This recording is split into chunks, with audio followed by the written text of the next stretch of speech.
नमस्कार दोस्तों, आप सबों का मेरे चैनल जय श्री राम पर स्वागत है। आज हम सुना रहे हैं भगवान विष्णु की बहुत ही ज्ञानवर्धक कहानी और उनके द्वारा कही गई ये 3 बातें। भगवान विष्णु की ये 3 बातें सुन लो। कभी भी दुश्मन के सामने कभी हार नहीं सकोगे। कोई भी दुश्मन आपके सामने नहीं टिक पाएगा। कभी भी तुम पाप कर्म नहीं करोगे तो पाप कर्मों से भी बच जाओगे। इन बातों को आप ध्यान में रखेंगे और गौर से सुनेंगे तो जीवन में कभी भी गरीबी नहीं आएगी, कोई भी कष्ट नहीं आएगा। आपकी संतान हमेशा खुश रहेगी।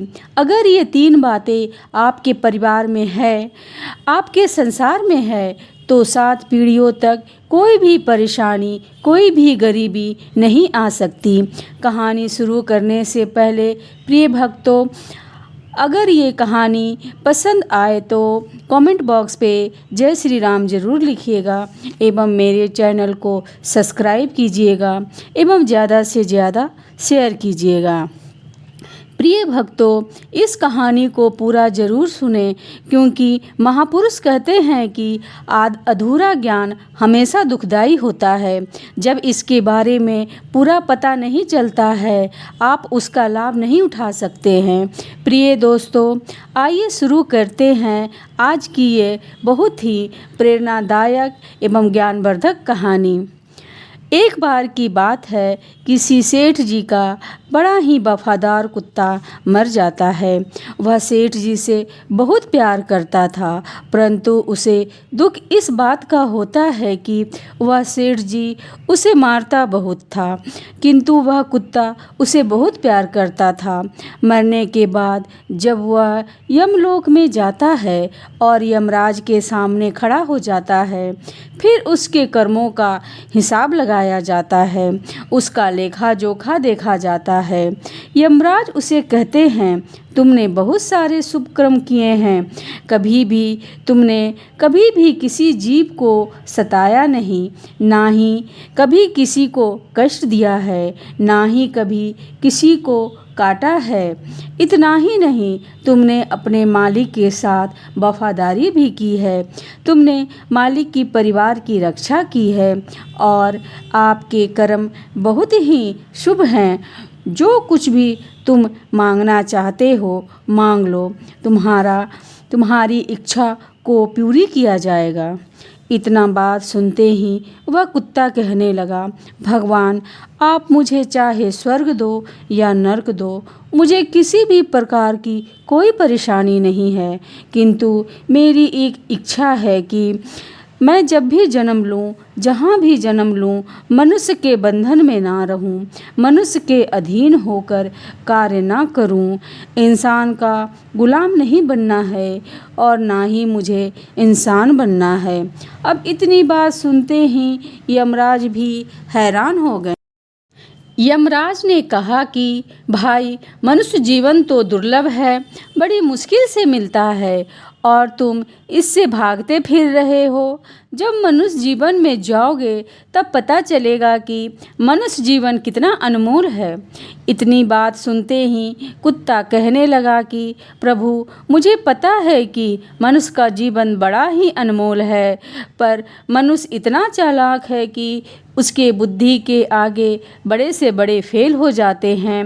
वे चालाकी से ना जाने कितने कार्य करता है, हम जैसे जानवरों को गुलाम बनाता है और अपने काम में लगाता है। यहाँ तक कि मनुष्य इतना बुद्धिमान हो गया है कि भगवान से मांगने के लिए मंदिर में जाता है और उनसे भी कहता है कि भगवान, मेरी यह मांग पूरी कर दो तो इतने पैसे चढ़ाऊँगा, तुम्हारा भंडारा करवा दूँगा, तुम्हारे नाम से प्रसाद बंटवा दूँगा। अब तो वह भगवान को भी लालच देने लग गया है और काम बनते ही कहता है कि भगवान को किस चीज़ की ज़रूरत है, जो कुछ भी तेरा ही, सब कुछ तो तुम्हारा ही है। फिर अपनी बात से मुकर जाता है। इतनी बात सुनते ही यमराज कहने लगे कि भाई, मनुष्य कितना ही बुद्धिमान हो, लेकिन हमसे बुद्धिमान नहीं हो सकता, क्योंकि हम तो देवता हैं और मनुष्य देवता से नीचे ही है। यहाँ जितने भी जीव आते हैं उन सबों को हम सजा सुनाते हैं, हमारे अधीन होकर कार्य करते हैं।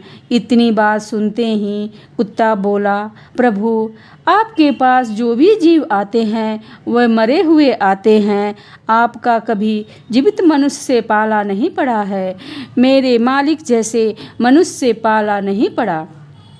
अगर आप भी उनके साथ रहते तो आपको पता लग जाता कि जीवित मनुष्य कितना खतरनाक है।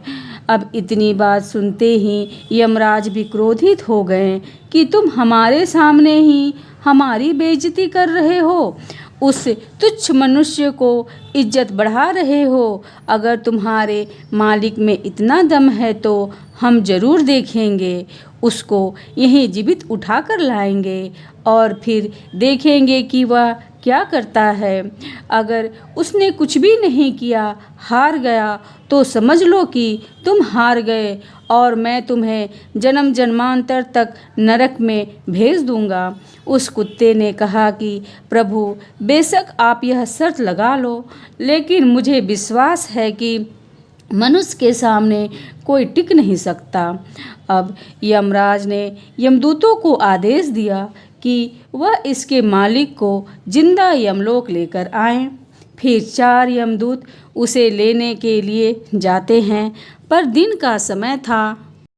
वह सोचने लगे कि उन्हें यमलोक जिंदा लेकर जाएं तो कैसे जाएं। फिर उनके सोने का इंतजार करने लग गए और रात्रि को सोते ही सेठ जी को चारों यमदूत यमपुरी लेकर आने लग जाते हैं। थोड़ी दूर का रास्ता चलते ही सेठ जी उठ जाता है और वह देखता है कि मेरे नीचे तो जमीन है ही नहीं, मैं तो चारपाई के साथ आसमान में उड़ रहा हूँ। और उसने देखा कि 4 मनुष्य उसे ऊपर लेकर जा रहे हैं। वह घबरा गया। उसने पूछा कि भाई, तुम कौन हो और मुझे कहाँ ले जा रहे हो? तब उन्होंने कहा कि हम यमदूत हैं, यमराज ने आपको यमलोक में बुलाया है। सेठ कहने लगा कि यमलोक में तो मरे हुए लोग जाते हैं, तुम लोग मुझे जिंदे को कैसे लेकर जा रहे हो? यमदूतों ने उसको सारी बात समझा दी। अब सेठ था बड़ा ही चालाक, वह समझ गया। उसकी जेब में एक पेन और कुछ कागज़ था। उसने कुछ लिखना शुरू कर दिया और लिखकर अपने जेब में डाल लिया। अब जैसे ही यमपुरी में पहुँचे, सामने बैठे थे यमराज और सेठ को देखकर हंसने लगे और कहने लगे, ये तुच्छ मानव मेरा क्या बिगाड़ सकता है? इसकी तो मेरे सामने कोई औकात ही नहीं है। इतनी बात कहनी थी कि उस सेठ ने यमराज के पास जाकर अपनी जेब से कागज़ निकाला और यमराज को सौंप दिया। यमराज ने कहा कि ये क्या है? तो यमराज के इतना कहने पर सेठ जी ने कहा, प्रभु, इसमें जो लिखा है आप स्वयं ही पढ़ लीजिए, किसी को सुनाने की ज़रूरत नहीं है, क्योंकि ये संदेश आपके लिए आया है। मुझे तो यह पैगाम आप तक पहुंचाना था, जो मैंने पहुंचा दिया। फिर जैसे ही यमराज ने उस कागज़ को खोला और पढ़ा तो वह सिंहासन से उठा और सेठ के चरणों में आकर गिर गया और सेठ को सिंहासन पे बैठा दिया। ये सब देखकर यमलोक के सभी जीव हैरान हो गए कि यमराज नीचे और उनके सिंहासन पर एक मनुष्य बैठ गया। अब जब से सेठ सिंहासन पर बैठा तो यह सोचने लगा कि अब तो मैं यहाँ आ गया हूँ, सिंहासन भी मिल गया, अब मुझे यहाँ के नियम कानून बदलने पड़ेंगे, क्योंकि कल मरने के बाद मुझे भी तो यहाँ आना है। तो सेठ जी ने चित्रगुप्त जी से पूछा कि बताओ, नरक में कितने जीव हैं और स्वर्ग में कितने जीव हैं?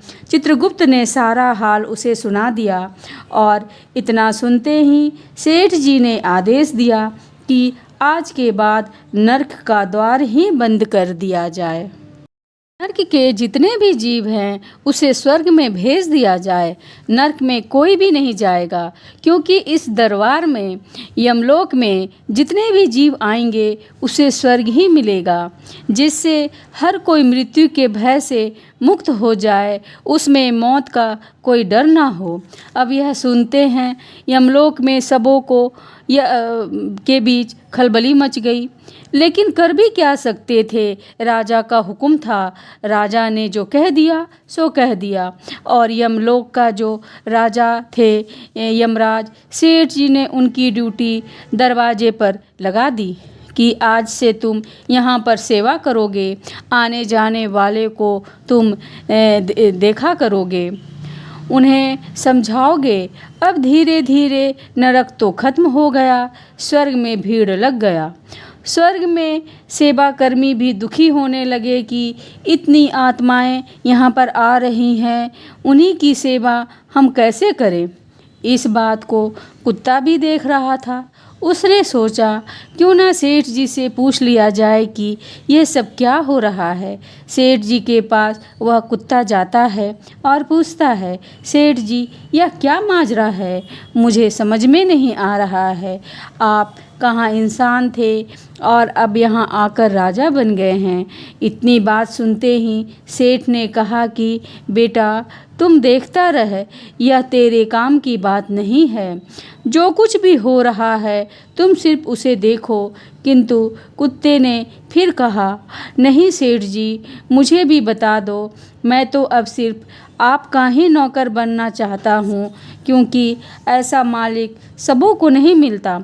सेठ जी ने उसके पास जाकर उसके कान में कहा कि बेटा मैंने यमराज को एक चिट्ठी दी थी। जब ये यमदूत मुझे यमलोक लेकर आ रहे थे तो उन्होंने मुझे सारी बात बता दी थी।